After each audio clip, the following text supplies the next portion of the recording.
और अब बात करेंगे पश्चिम बंगाल की और आपको दिखाते हैं कि 2021 में पश्चिम बंगाल की मुट्ठी में क्या है। –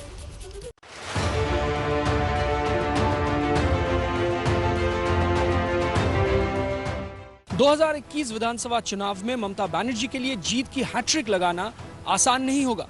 2011 चुनाव की तरह ही पश्चिम बंगाल में विरोधी लहर जोर पकड़ लिया है, इसलिए ममता बनर्जी के सामने इस बार काफी कठिन है चुनौती।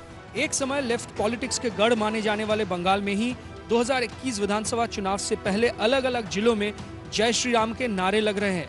टीएमसी से कई बड़े नेता भी भाजपा में शामिल हो गए हैं। ऐसे में दीदी की मैजिक ही टीएमसी को जीत दिला सकती है, नहीं तो भाजपा अगर सत्ता दखल कर लिया तो वही हो सकता है 2021 में बंगाल के सबसे बड़ी राजनीतिक घटना।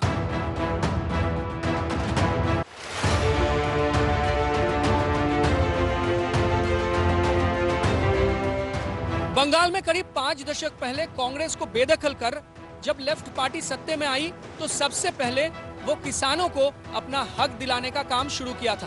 बंगाल कृषि में तो आगे बढ़ा, लेकिन जब उद्योग को बढ़ाने की बारी आई तब लेफ्ट की सरकार नाकाम रही। बुद्धदेव भट्टाचार्य मुख्यमंत्री बनने के बाद कोशिश जरूर किया, लेकिन ज्यादा कुछ हासिल नहीं हुआ। ममता बनर्जी भी उद्योग के सपनों को साकार करने का भरोसा दिलाई थी, लेकिन पिछले 10 सालों में बंगाल में उद्योग ज्यादा बढ़ा नहीं और बंगाल के युवा बाहर के प्रदेशों में जाने लगे नौकरी के लिए।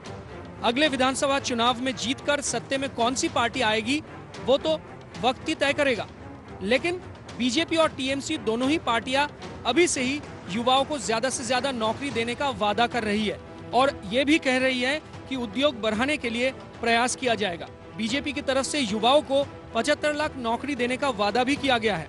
नौकरी तभी मिलेगा जब उद्योग खड़ा किया जाएगा और दोनों ही पार्टियां इसके लिए जोरदार प्रचार कर रही है।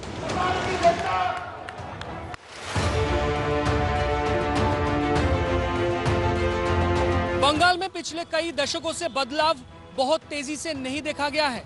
इस बार क्या बदलेगा वो तो वक्त पर तय करेगा, लेकिन ममता बनर्जी ने कहा है कि बहुत जल्द ही ताजपुर में एक समुद्री बंदरगाह तैयार करने का काम शुरू हो जाएगा। किसान आंदोलन के जरिए जिस सिंगूर से टाटा कंपनी को गुजरात जाने के लिए मजबूर कर दिया था तृणमूल कांग्रेस ने, उसी सिंगूर में भी कृषि औद्योगिक हब बनाने की बात बताई गई है ममता बनर्जी द्वारा। बदलते समय की जरूरत के हिसाब से 2021 में बंगाल में भी कुछ बड़े बदलाव जरूर देखने को मिलेगा, चाहे सरकार में तृणमूल कांग्रेस ही रहे या फिर भाजपा सत्ता दखल कर ले।